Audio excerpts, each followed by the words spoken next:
Oke, Assalamualaikum warahmatullahi wabarakatuh. Waalaikumsalam. Yang saya hormati Ibu Dr. Andan Valina selaku penguji dan Ibu Insinyur Haja Yuli Trisnaningsih. Bude gitu aja loh daripada Selaku coach dan terima kasih Pak, selamat bergabung Pak Mentor, Pak Rusli, mentor dari Ibu Anissa. Terima kasih Pak sudah bergabung mendampingi Ibu Anissa dalam pelaksanaan sesi ujian rancangan kali ini. Dan seluruh unsur ujian telah lengkap. Untuk itu saya persilahkan kepada Ibu Yuli untuk memimpin jalannya ujian. Waktu dan tempat saya persilahkan. Ya, terima kasih. Assalamualaikum warahmatullahi wabarakatuh. Waalaikumsalam. Yang saya hormati Pak Rusli A. Simatau SPD selaku mentor. Selamat datang di ruangan ini. Kemudian yang saya hormati dan saya banggakan Ibu Novalina selaku penguji dan Kepala Badan BPSDM Provinsi Sulawesi Tengah. Alhamdulillah kita dalam keadaan sehat dan semangatnya kita harus betul-betul tinggi nih karena ujian 11 orang.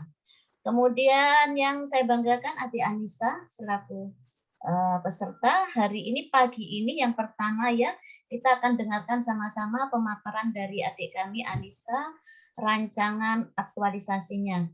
Waktu yang diperlukan hanya 10 menit dari sekarang, kemudian nanti mohon tanggapan dari Bapak Mentor dan selanjutnya penguji akan memberikan masukan dan koreksinya.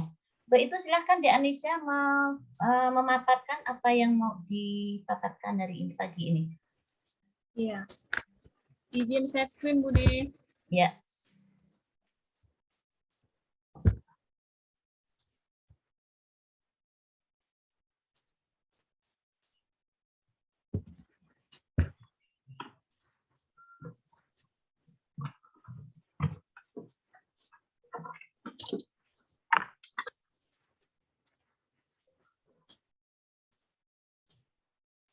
Assalamualaikum warahmatullahi wabarakatuh. Boleh di-share, dikasih besar. Di Bisa? sini sudah Bude. Belum kok klik itu, klik dulu, klik dengan yang ada mangkok bawah itu, Dek. Iya, di sini jaringan. Saya ulang. Sudah? Ya, begitu. Sudah, lanjut. Mulai. Jaringan tadi, maaf. Assalamualaikum warahmatullahi wabarakatuh. Waalaikumsalam. Terima kasih atas waktunya.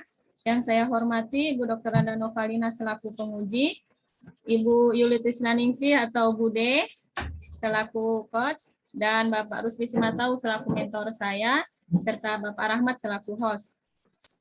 Pada pagi hari ini saya akan menyampaikan seminar rancangan aktualisasi saya. Sebelumnya, perkenalkan nama saya Anissa, saya bekerja di SDN 7 Bokat sebagai guru kelas. Judul rancangan aktualisasi saya yaitu meningkatkan motivasi belajar matematika dengan menerapkan metode pembelajaran realistik Mathematics Education RME pada kelas 4. RME adalah salah satu alternatif pembelajaran yang menuntut siswa untuk mengkonstruksikan pengetahuan dengan kemampuannya sendiri melalui aktivitas yang dilakukan dalam kegiatan pembelajaran.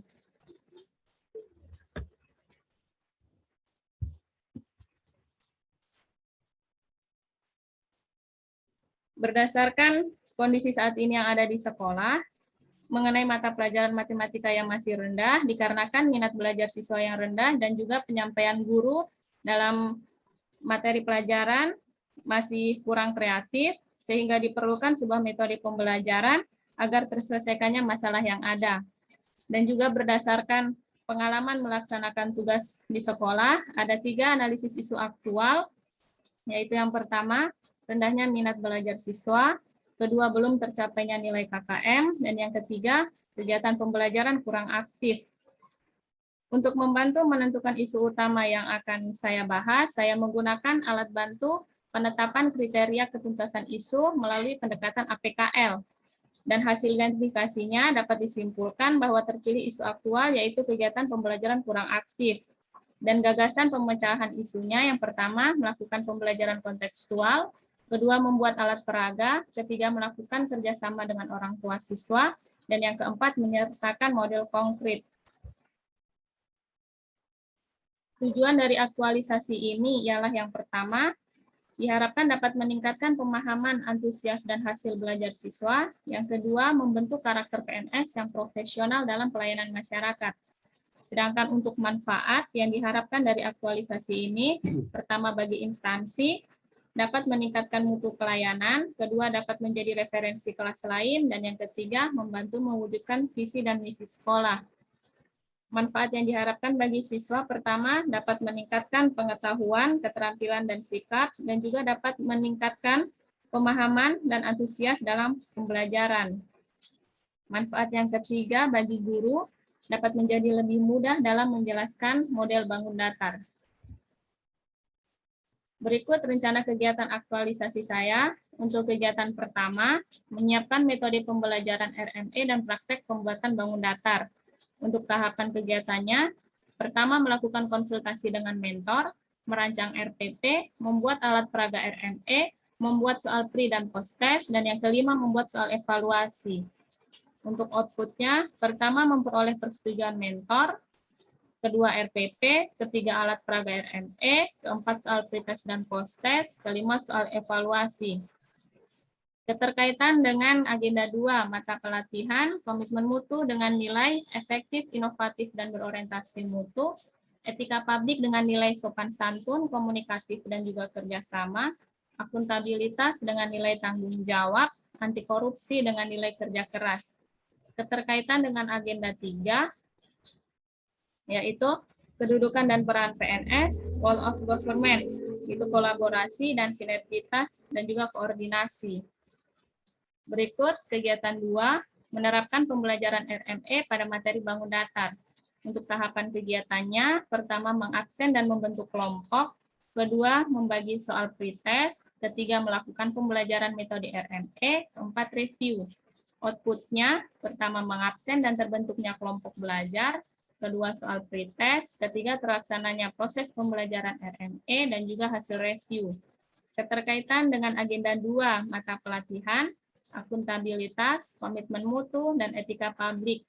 Keterkaitan dengan agenda 3, kedudukan dan peran PNS, yaitu pelayanan publik dengan prinsip yang diterapkan, kedisiplinan, kesopanan, dan keramahan, kejelasan, dan juga tanggung jawab. Berikut adalah kegiatan 3, menerapkan metode pembelajaran praktek langsung membuat bangun datar. Untuk tahapan kegiatannya, pertama membuat bangun datar secara kelompok, kedua membagikan soal post test. Outputnya bangun datar, yang kedua soal post test. Keterkaitan dengan agenda 2, mata pelatihan, etika publik, anti korupsi, dan komitmen mutu. Keterkaitan dengan agenda 3, kedudukan dan peran PNS, yaitu pelayan publik dengan prinsip yang diterapkan, kedisiplinan, kesopanan dan keramahan, kejelasan, dan tanggung jawab. Berikut adalah kegiatan 4, monitoring dan evaluasi. Tahapan kegiatannya, pertama melakukan evaluasi, membandingkan hasil belajar sebelum dan sesudah menggunakan model pembelajaran RME, ketiga penetapan dan pemberian reward. Outputnya, terukurnya hasil belajar siswa, adanya ketercapaian hasil belajar, reward berupa pemberian pujian dan hadiah. Keterkaitan dengan agenda 2, mata pelatihan, etika publik, anti korupsi, dan komitmen mutu. Keterkaitan dengan agenda 3, kedudukan dan peran PNS, yaitu manajemen ASN, melaksanakan tugas dengan cermat dan disiplin, melayani dengan sikap hormat, sopan, dan tanpa tekanan. Berikut adalah jadwal kegiatan aktualisasi saya. Untuk kegiatan pertama, menyiapkan metode pembelajaran RME. Ini akan dilaksanakan di minggu pertama. Untuk kegiatan kedua, melaksanakan pembelajaran, dilaksanakan di minggu pertama dan kedua. Untuk kegiatan 3, menerapkan pembelajaran praktek langsung membuat bangun datar, akan dilaksanakan di minggu kedua dan ketiga. Untuk kegiatan 4, monitoring dan evaluasi, dilakukan di minggu keempat. Demikian paparan rancangan aktualisasi saya. Mohon koreksi saran dan masukan agar rancangan aktualisasi saya lebih maksimal. Terima kasih atas waktunya. Mohon maaf atas segala kekurangan saya dalam penyampaian. Wassalamualaikum warahmatullahi wabarakatuh, dan saya kembalikan ke host. Ya, Anissa. Ya, Tadi sudah dijelaskan belum keterkaitannya dengan kedudukan dan peran ASN, ya? ya. Lalu kemudian sudah dijelaskan belum keterkaitannya dengan nilai-nilai dasar pada kegiatan inti, salah satu tahapan dari kegiatan inti. Sudah, Bu. Hah? Tadi menyebutkan yang saya dengar, bukan menjelaskan. Iya. Ya, menjelaskan ya, bukan menyebutkan. Kalau menyebutkan nggak perlu, saya udah baca. Iya. Coba. Untuk kegiatan, kita mulai dari kegiatan pertama, Bu, ya. Kegiatan inti, Tante. Menerapkan pembelajaran. Nah, ini. Untuk kegiatan intinya, menerapkan pembelajaran RME pada materi bangun datar. Di sini, yang akan saya terapkan, di nilai akuntabilitasnya, tanggung jawab. Berarti, dalam penerapan nanti di model pembelajaran RME, saya bertanggung jawab penuh dari mulai awal pembelajaran sampai akhir. Itu ada kepemimpinan, kejelasan, tanggung jawab, bukan hanya tanggung jawab kayaknya. Dijelasin semuanya. Kepemimpinannya ini nanti di kegiatan pertama, yaitu mengabsen dan membentuk kelompok. Oke. Ya dijelasin semuanya gitu. Ya, untuk kepemimpinan ini akan di kegiatan pertama, berhubungan dengan kegiatan pertama, mengabsen dan membentuk kelompok. Saya sebagai guru kelas akan membentuk kelompok dengan murid saya yang berjumlah 12, akan saya bentuk menjadi 3 kelompok. Jadi per satu kelompok akan terbentuk 4 orang. Kejelasannya yaitu nanti di kelompok itu jelas siapa yang akan menjadi anggotanya. Untuk tanggung jawabnya, saya akan bertanggung jawab mulai dari awal kegiatan pembelajaran sampai dengan selesainya pembelajaran dengan metode RME. Di sini materi bangun datar yang akan saya bawa ialah persegi, persegi panjang, segitiga, segi 5, dan juga segi 6. Setelah itu, saya akan melakukan review. Komitmen mutunya, inovasi berorientasi dengan mutu. Inovasi yang saya lakukan ialah karena di sekolah, di kelas saya khususnya, belum ada alat peraga untuk bangun datar. Jadi saya ingin melakukan inovasi dengan membuat alat peraga bangun datar. Berorientasi mutu berarti di sini saya mengedepankan mutu dari proses pembelajaran yang akan saya lakukan. Etika publiknya, sopan santun, komunikatif, dan juga kerjasama. Dalam pembuatan kelompok nanti akan menerapkan sikap sopan santun terhadap siswa, komunikatif kepada mereka. Lalu, khususnya kenapa saya voice recorder di grup ini saja. Rahmat, suaranya. Masing-masing mendokumentasikan, sekali lagi masing-masing mendokumentasikan proses ujiannya dengan tampilan Pak Rahmat. Pak Rahmat suaranya, Pak Rahmat. Mentor dan Anda sendiri. Iya, Pak, maaf. Sekali lagi minimal 2 atau 3 ya, minimal. Ya. Baik, saya lanjut. Saya ulangi dari etika publik, sopan santun, komunikatif, dan kerjasama. Dalam pembentukan kelompok nanti, saya akan bersikap sopan, santun kepada siswa, dan juga saya harapkan mereka akan mengikuti perilaku saya, dan juga komunikatif kepada mereka, dan juga diharapkan dapat bekerja sama juga dengan anak-anak. Untuk keterkaitan dengan agenda 3-nya, yaitu koordinasi, kolaborasi, dan agenda 3-nya pelayanan publik dengan prinsip yang diterapkan yaitu kedisiplinan. Disiplin mulai dari jam pertama masuk dan juga akhir dari pembelajaran. Kesopanan dan keramahan, saya akan bekerja sama dengan siswa dengan sikap sopan dan juga ramah tanpa diskriminasi, dan juga kejelasan dan tanggung jawab. Untuk kegiatan inti yang kedua, menerapkan praktek langsung membuat bangun datar. Di sini membuat bangun datar secara kelompok berdasarkan kelompok yang saya buat di awal kegiatan inti. Lalu setelah itu membagikan soal post-test. Setelah kegiatan pertama tadi, di kegiatan awal saya sudah melakukan pretest untuk mengetahui kemampuan awal mereka, dan di kegiatan 3 saya akan melakukan post-test untuk mengetahui sejauh mana keefektifan metode pembelajaran yang saya bawakan.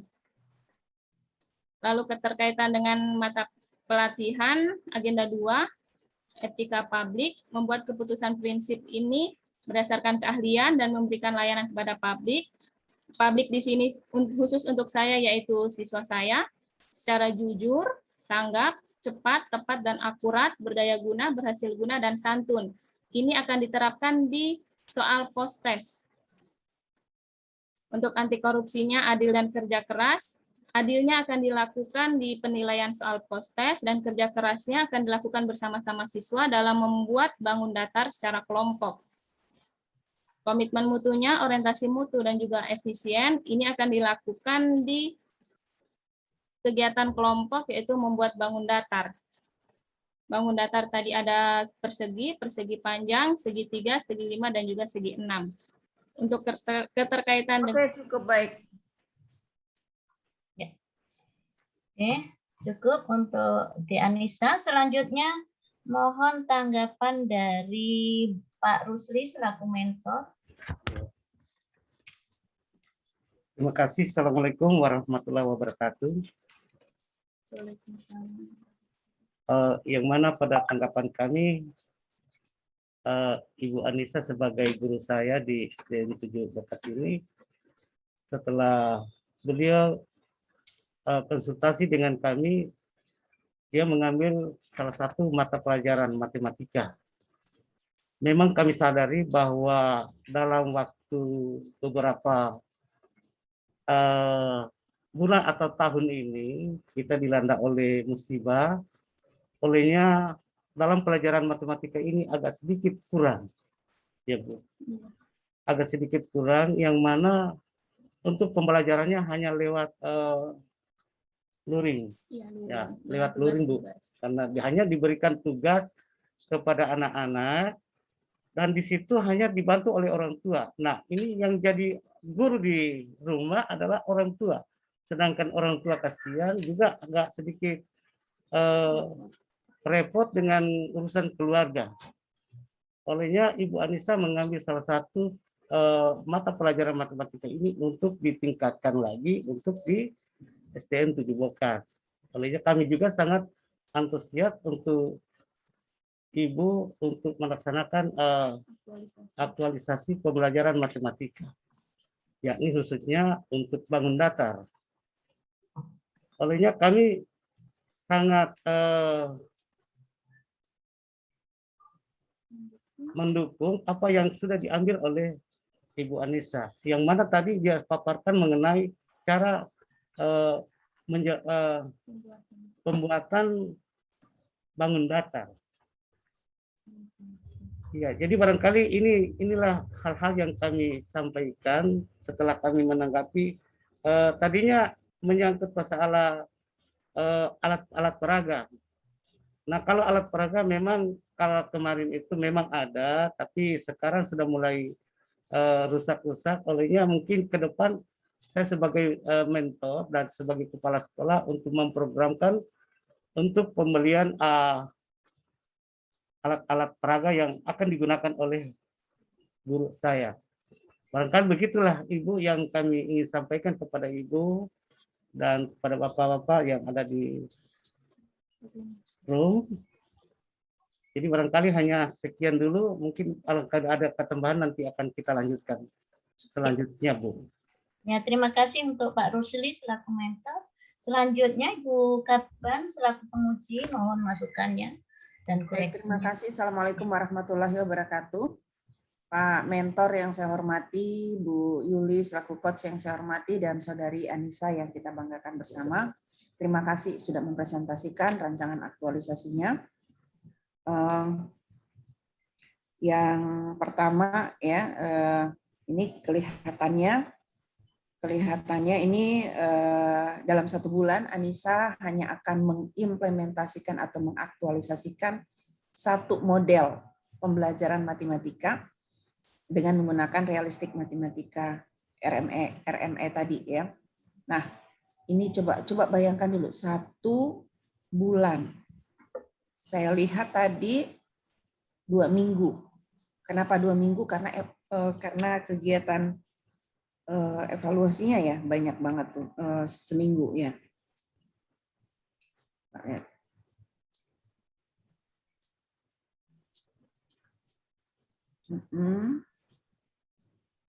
Oke, ya. Itu apa enggak ini ya? Enggak kelamaan itu. Satu model dilakukan, dipraktekkan 1 bulan? Anissa? Iya Bu, karena kan kami untuk pelajaran matematika jadwalnya dalam 1 minggu itu hanya 2 kali pertemuan. Oke, 2 kali. Iya, untuk 1 minggu. Jadi 2 minggu 4 kali. 4 kali, iya. Untuk 2 minggu pertemuan pertama, saya akan menggunakan metode RME itu beserta rumus-rumusnya nanti, cara menghitungnya. Lalu untuk 2 kali pertemuan selanjutnya, saya rencananya akan membuat bangun datar bersama anak-anak. Ini bangun datar ini metode atau apa? Model atau apa? Iya, Bu. Membuat bangun datar ini metode atau apa? Dia materi. Bangun datarnya materi, cuman nanti Menggunakan metode apa di situ? yang pertama metode RME, yang kedua praktek langsung pembuatan bangun datar. Jadi memang bukan tidak langsung kalau RME-nya waktu dilaksanakan gimana contohnya? Di kelas. Iya, contohnya gimana, Ibu? Contohnya nanti di rencananya saya pertama menggunakan kayak proyektor gitu penjelasan kepada murid-murid kan untuk ceramah. Untuk materinya terus? ini. Setelah itu saya akan coba membuat mereka untuk menghitung keliling dan juga luas bangun datarnya. Oke.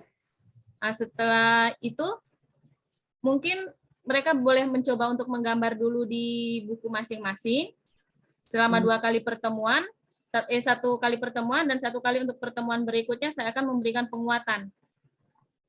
Selanjutnya untuk pertemuan yang ketiga membuat praktek bangun datar secara langsung bersama siswa-siswa. Karena ini bangun datar yang akan saya bawakan ada persegi, persegi panjang, segitiga, segi 5 dan juga segi 6. Nah, untuk 1 kali pertemuan itu kan hanya 2 JP, 1 JP-nya 35 menit. Dengan 5 bangun datar yang akan saya bawakan, saya rasa 2 kali pertemuan sepertinya cukup untuk membuat praktek bangun datarnya itu tadi. Praktek pembuatan bangun datar. Oke, nanti kita lihat jadwalnya ya. Iya. Itu yang pertama. Nanti dilihat saja, coba evaluasinya itu butuh waktu berapa hari tuh evaluasi di jadwal? Seminggu kan? Iya, seminggu digabung dengan monitoring, Ibu. Hah? Monitoring dan evaluasi. Monitoringnya gimana itu? Monitoringnya nanti mencoba untuk memberi penguatan kepada mereka atau saya bisa coba dengan kuis, karena ini nanti kan metode RME-nya kan dengan penerapan kontekstual dalam kehidupan sehari-hari mereka.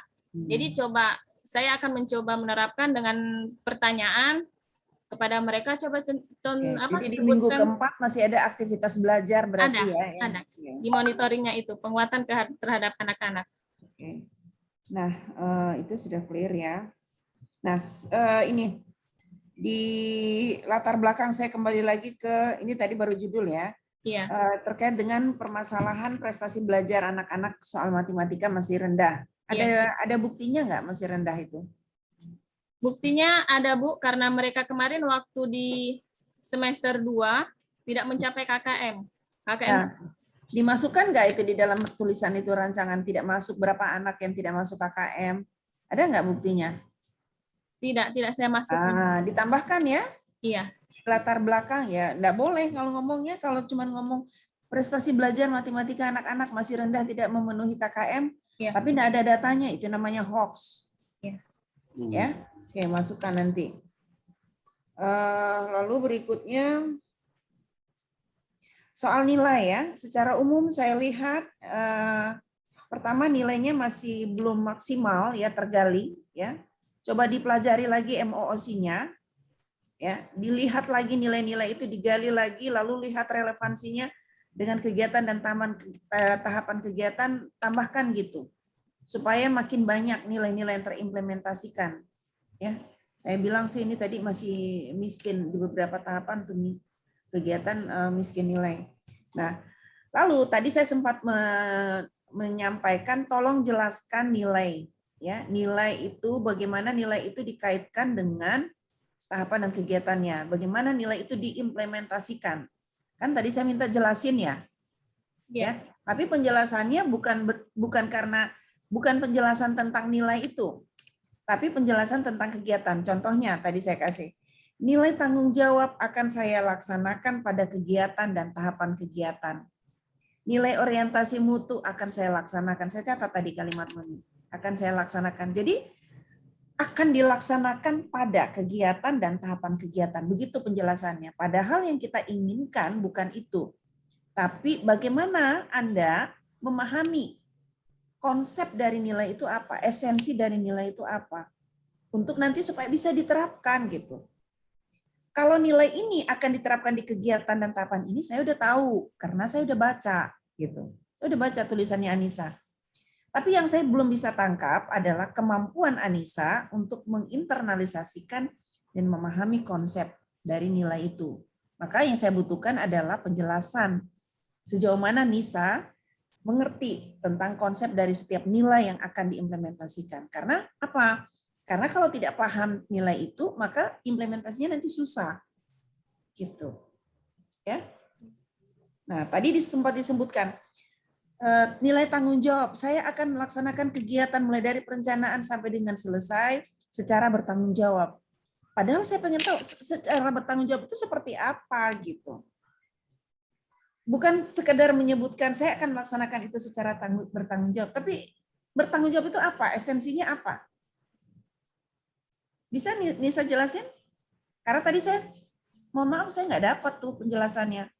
Hanya menyebutkan, kembali menyebutkan, mengulang kata tanggung jawab itu. Nah, yang kita butuhkan tanggung jawab itu seperti apa sih? Orang nggak boleh klaim saya bertanggung jawab, tapi ternyata begitu kita lihat sikap perilakunya, begitu kita lihat wujud nyatanya, enggak tuh dia nggak bertanggung jawab, gitu. Karena dia cuma hanya bisa menyebutkan tanggung jawab, tapi tidak menginternalisasikan nilai tanggung jawab itu. Nah itu yang kita mau tangkap dari peserta. Ngerti nggak soal tanggung jawab? Ngerti nggak soal orientasi mutu? Bisa ditambahkan? Ya, untuk apa itu keterkaitan agenda 2 yaitu tanggung jawab. Di sini berarti karena nilai tanggung jawab sendiri artinya ya apa yang dikatakan ialah apa yang dilakukan. Berarti dalam tanggung jawab saya sebagai tusi guru di sini bertanggung jawab mulai dari pembuatan administrasinya, pelaksanaan pembelajarannya, sampai di hasil evaluasi ataupun di soal-soal pretest ataupun post-test. Lalu, jadi di MOOC itu tanggung jawab adalah apa yang dikatakan, apa yang dilakukan, begitu? Iya. Benar. Akuntabilitas itu kan nilai itu adalah indikator dari tanggung jawab itu adalah indikator dari akuntabilitas. Iya. Ya, oke. Seperti apa tuh? Tanggung jawab sesuai dengan apa ini namanya? Nah, itu dia makanya peserta ini hanya bisa bilang gitu, hanya bisa ngomong tanggung jawab, hanya bisa ngomong soal efisiensi, hanya bisa ngomong soal orientasi mutu, tapi esensinya nggak dapet gitu. Jadi gimana nanti mau mengimplementasikan? Ya, saya baca dari tulisanmu sendiri. Masa nulis sendiri nggak hafal, nggak ingat? Ya, akuntabilitas itu, ya tanggung jawab itu kalau dari segi akuntabilitas adalah menyelesaikan pekerjaan dan tugas secara tuntas. Ya, jadi bukan hanya tuntas, secara tuntas dan dengan hasil terbaik. Jadi kalau tadi Anissa bilang akan menyelesaikan dari perencanaan sampai evaluasi, it's okay dari segi ketuntasan. Tapi apakah itu sudah dikatakan sebagai tanggung jawab? Belum. Kalau hasilnya bukan hasil yang terbaik. Ya. Jadi ada dua kalau tanggung jawab itu, kalau dari segi akuntabilitas, dua esensinya, dua clue-nya, tuntas dan hasil terbaik, menghasilkan hasil yang terbaik. Itu esensi dari tanggung jawab. Jadi kalau dia menyelesaikan pekerjaannya tapi salah melulu, belum bertanggung jawab. Gitu. Ya, itu yang saya maksudkan, pahami esensinya. Clue dari setiap nilai itu. Nah, dia berbeda kalau dikaitkan dengan anti korupsi. Tanggung jawab kalau dari anti korupsi dilihat dari apanya? Tidak menyalahgunakan wewenang. Sebagai guru gimana? Saya tidak akan menyalahgunakan wewenang semena-mena terhadap anak-anak yang misalkan memberikan hadiah, gift kepada saya akan berikan nilai yang bagus. Sementara anak-anak yang kemampuannya terbatas tidak memberikan saya hadiah, ya saya berikan nilai dia terbatas gitu. Tidak tidak menyalahgunakan wewenang, tidak menerima imbalan apapun. Itu tanggung jawab juga dari segi anti korupsinya. Nah, jadi harus tahu tuh, pegang clue-nya. Oh, kalau dari akuntabilitas. Jadi supaya pada saat ditanya bisa menjelaskan. Pada saat kita mengimplementasi kita tidak salah persepsi gitu. Sehingga kemudian menganggap oh kalau pekerjaan sudah kita selesaikan itu namanya bertanggung jawab. Belum tentu. Kalau banyak salah, kalau tidak menghasilkan hasil yang terbaik, belum dikatakan bertanggung jawab. Gitu. Ya. Ini belum bicara tentang orientasi mutu dan seterusnya. Jadi Nisa coba kembali lagi ke MOOC, coba bikin catatan-catatan clue dari setiap nilai, ya. Di akhir nanti sudah harus bisa menjelaskan di seminar akhir nanti. Ya, sekarang harus dibikin itu karena mau mengimplementasikan selama 1 bulan, ya. Ini nggak mungkin dihafalin, tapi kalau kita tahu clue-nya, udah kita gampang. Ya? Oke. Termasuk kedudukan dan peran ASN, juga tadi belum bisa dijelaskan dengan baik. Ya, nanti dipelajari lagi. Nah, berikutnya, saya langsung ke kegiatan ya. Ini, Nisa ini buat kegiatan, susunannya ini susunan RPP atau susunan rancangan kegiatan? Rancangan aktualisasi. Rancangan aktualisasi, Bu. Oke, tapi di dalamnya isinya kayak RPP. Memberi salam, mengecek. Kalau di RPP kan tinggal dikasih menitnya aja. Ya. Nah, padahal kita ini sedang menyusun rancangan aktualisasi, bukan sedang menyusun RPP. Sehingga kemudian di sini coba lihat ya, di kegiatan menerapkan pembelajaran RME, memberikan salam, mengecek kehadiran siswa, menyanyikan secara bersama, melakukan, ya. Jadi banyak sebenarnya tahapan-tahapan yang bukan tidak penting, tapi bukan esensi dari ini, ya. Sehingga kemudian terkesannya ini sepertinya RPP yang dipindahkan ke sini gitu. Ya, coba dibikin meskipun tahapan, tapi punya kualitas dan bobot. Kalau saya menilainya bukan dari segi banyaknya kegiatan, tapi soal kualitas dari setiap kegiatan dan tahapannya, soal bobotnya, soal outputnya. Banyak 7 kegiatan, tapi outputnya cuma 1, ya menurut saya sih itu sama dengan 1. Tapi meskipun cuma 3, tapi kalau outputnya banyak, ya meskipun output itu termuatnya di tahapan, saya menghitungnya banyak.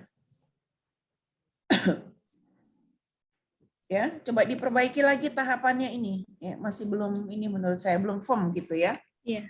Masih banyak hal-hal yang tidak penting dimasukkan, sementara mungkin ada hal-hal yang penting tidak dimasukkan. Maka tadi saya sebenarnya berharap ya metode yang dimainkan atau model yang dimainkan ini lebih termuat dalam kegiatan dan tahapannya sehingga kompetensi teknis itu tergali betul. Ya, nanti kalau sudah seperti itu enak menyusun kegiatannya. Ini karena memang cuma bikin 1 ya, cuma bikin RME dan lalu prakteknya, akhirnya kemudian mati gaya pada saat menyusun tahapan kegiatan. Dan akhirnya bingung mana tahapan, mana kegiatan. Ya. Oke, saya kira itu catatan besar saya. Saya tidak koreksi karena terlalu banyak sih. Kalau saya harus sebutkan satu persatu, silakan dilihat lagi ya, dievaluasi lagi. Saya sarannya sih tambahkan model atau metode ya. Jadi boleh materinya adalah materi bangun datar, tapi mainkan metodenya untuk mengasah kemampuan teknis kita. Ya, saya kira itu. Terima kasih. Assalamualaikum warahmatullahi wabarakatuh. Waalaikumsalam warahmatullahi wabarakatuh. Ya, terima kasih masukan dari Ibu Penguji termasuk Pak Mentor. Dek sudah dicatat semua ya. Jadi terus dari Bude juga perlu dimasukkan itu di tabel rancangan aktualisasinya. Di setiap kegiatan belum ada keterkaitan dengan agenda 3-nya, belum tertulis. Ya, di tabel nanti tambahkan di situ. Ya, di PowerPoint sudah disampaikan tapi di tabel belum ada. Jadi ingat tadi ada beberapa masukan, data belum ada yang dimasukkan di latar belakang. Yang dicerita tadi tuntas berapa itu dimasukkan di latar belakang. Setelah kondisi saat ini, kondisi yang diharapkan langsung data, baru analisa dampak. Masukkan di latar belakang ya, di alinea di atas, alinea terakhir di atasnya. Kemudian tadi ada lagi digali agenda 2 dan agenda 3-nya ya, terkaitannya ditambahkan lagi atau dipahami. Yang penting dipahami. Kemudian sebisanya adik menambahkan satu metode lagi. Jadi nanti kegiatannya langsung menerapkan metode MRL, terus langsung apa lagi ya, gitu ya. Jadi sebetulnya membuat tadi sudah masuk di tahapan tadi sebetulnya ya. Nah, kasih lagi satu kegiatan. Oke, saya kira cukup untuk di Anissa diperbaiki dan mudah-mudahan dengan tambahnya metode akan lebih efektif lagi, ya, lebih tepat lagi, dan peserta kita, siswa kita bisa langsung cepat meningkat nilai matematikanya. Oke, makasih untuk itu. Saya kembali berakhir sampai di sini. Wassalamualaikum warahmatullahi wabarakatuh. Saya kembalikan ke Pak Ahmad. Ya. Oh ya, untuk Pak Mentor, tolong nanti bantu Pak Mentor ya untuk menyelesaikan. Tolong titip di Anissa untuk menyelesaikan apa saja yang harus diselesaikan pada saat aktualisasi. Oke, terima kasih Pak. Oke, terima kasih Bu Yulis selaku coach yang memimpin jalannya ujian ini. Terima kasih kepada Ibu Dr. Anda Novalina sudah memberikan masukan kepada Ibu Anissa. Terima kasih Pak Rusli Ya, Pak. sudah bersedia hadir mendampingi dan membimbing selama penyusunan habituasi nantinya. Oke, dengan berakhirnya sesi ujian ini, maka secara hormat saya meminta kepada Ibu Anissa dan Pak Rusli, Pak Mentor, untuk meninggalkan ruangan ini karena kita akan berganti pada peserta berikutnya. Terima kasih. Assalamualaikum warahmatullahi wabarakatuh dan selamat pagi. Waalaikumsalam Warahmatullahi wabarakatuh.